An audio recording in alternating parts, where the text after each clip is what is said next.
The greatest warriors of mankind, and the face of Warhammer 40,000, the Space Marines are an iconic faction at play. Gene-wrought by the Emperor of Mankind himself, they are sculpted into protectors of humanity and bring the fist of the Imperium down upon its enemies with righteous fury. Today, we're going to discuss where these immense warriors came from, as well as their place in the galaxy of the 41st millennium.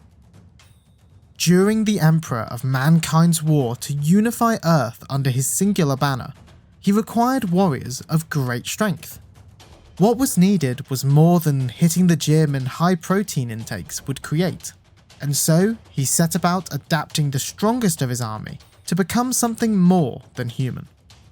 With a mixture of alchemical augmentation, somatic gene sculpting, and muscle grafting techniques, the Emperor created his new weapon and called them Thunder Warriors.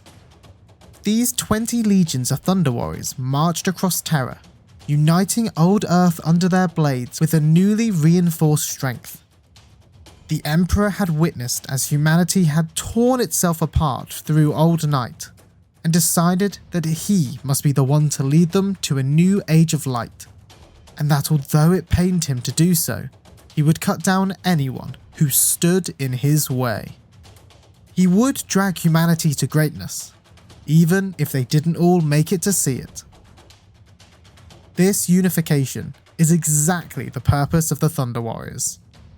Created for one thing and one thing alone, they excelled at war. Each of the 20 regiments was led by a selected leader named a Primarch, and each was taught to specialize in a different aspect of war and tactics.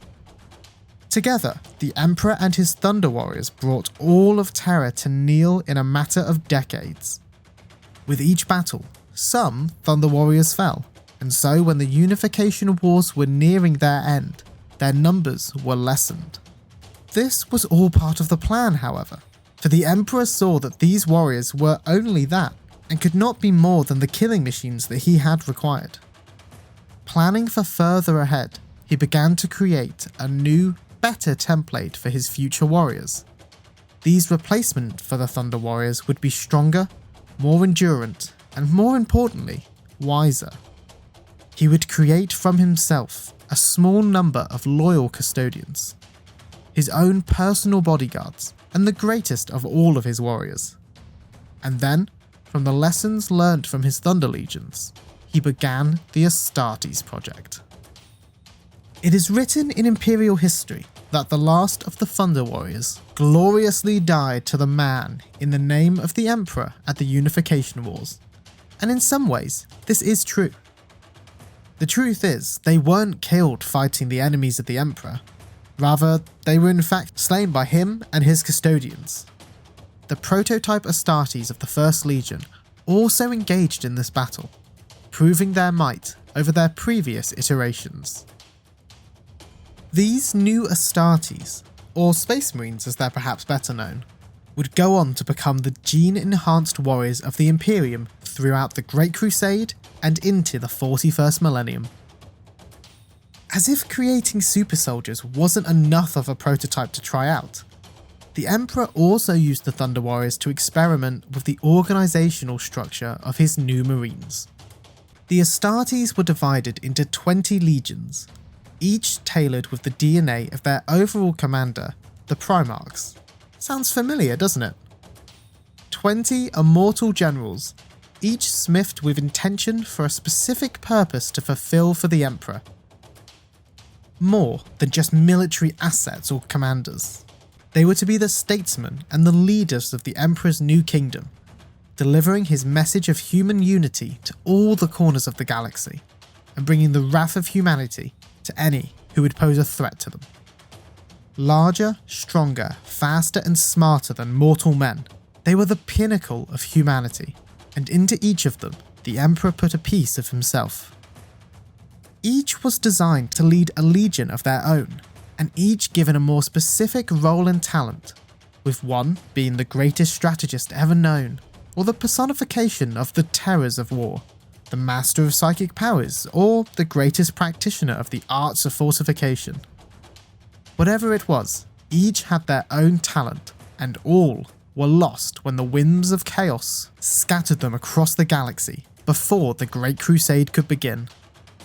Thus as it was, when the Emperor and his 20 legions of Astartes marched out into the stars to spread the new Imperium of Man, they did so not only seeking out lost human colonies, but also their missing gene fathers. Each Space Marine starts life as a normal human being, but undergoes various trials to prove themselves as ready to undergo the process of becoming a Space Marine.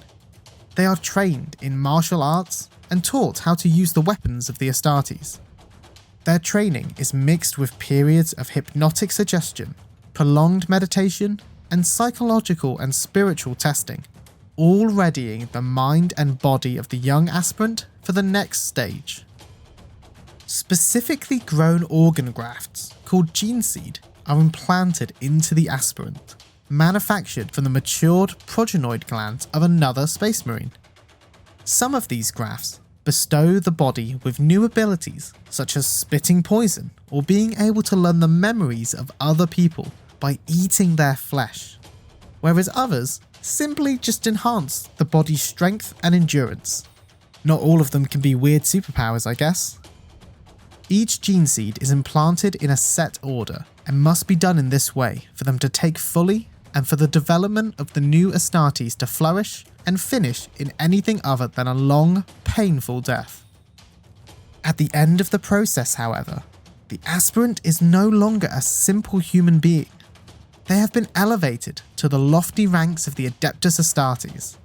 Leaving their old life behind, they look on forwards to their duty protecting humanity. Recently, with the return of Primarch Rabulte Guilliman, a newly adapted type of Marine has been unveiled. Unlike with the Thunder Warriors, they didn't round up all the current Marines and shoot them out back. Instead, they bolstered their ranks with these enhanced new troops, and offered the implanting of these 3 new gene grafts to any existing Marine.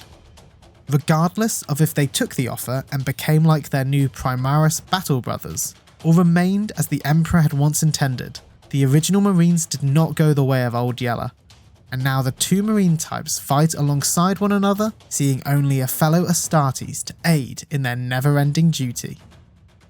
Following the Horus Heresy, it was decided that a legion of Astartes was too much for any one person, even a Primarch, to have sole command over, and each legion was broken down into 10 chapters, each with their own chapter master and command structure. While some railed against this change, and still structure their chapters slightly differently than prescribed, for the most part, the legions of old exist only in the twisted version of the heretic Astartes. Of course, there are some who manage to find loopholes in this arrangement, such as being able to have a larger than normal chapter if you're on a crusade, and so they constantly are on a crusade. Looking at you, Black Templars.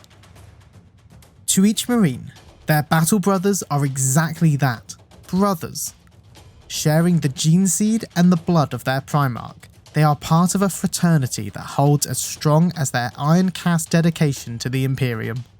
Like something from a Fast and Furious movie, the Marines value family, and their duty to the chapter and fellow battle brothers guides their actions, as they hope to bring honour to their gene sire Primarch and to the Emperor. Space Marines do not retire, staying true to the Imperial adage that only in death does duty end. For the Marines, it can sometimes go even a step beyond this. Heroes that are mortally wounded but who don't die outright are sometimes placed within a Dreadnought sarcophagus. This armoured container houses the Marine within its esoteric life support technologies, preserving their life to continue to serve. Reduced to some biological remains swimming in suspension fluids, the Marine is plugged into a Dreadnought, piloting this mighty weapon of war into battle amongst his brothers once more, their minds slowly cracking under the strain as they crush heretics beneath their pneumatic feet and bring their superior firepower to bear upon Xenos scum. Fighting across countless battlefields, their bolters firing and their chainswords revving, it it's hard to find a major conflict in the Imperium that the Space Marines were not involved in. From the Great Crusade through to the Fourth Tyrannic War, they have stood as mankind's greatest defenders and the spear tips of their armies. Warrior knights, clad in armour and charging into battle head first, they bring the full fury of the Emperor down upon the enemies of mankind, leaving few to tell the tale. We are the Space Marines, the champions of humanity, the Emperor's chosen warriors. For each one of us that falls in battle, 100 enemies shall die. Fear the angels of death. With so much to cover, we're going to be breaking the Astartes down into more manageable chunks. So keep your eye on the channel for videos on the founding chapters of the Marines, their various epic war gear, as well as some deep dives into the heroes of the Imperium.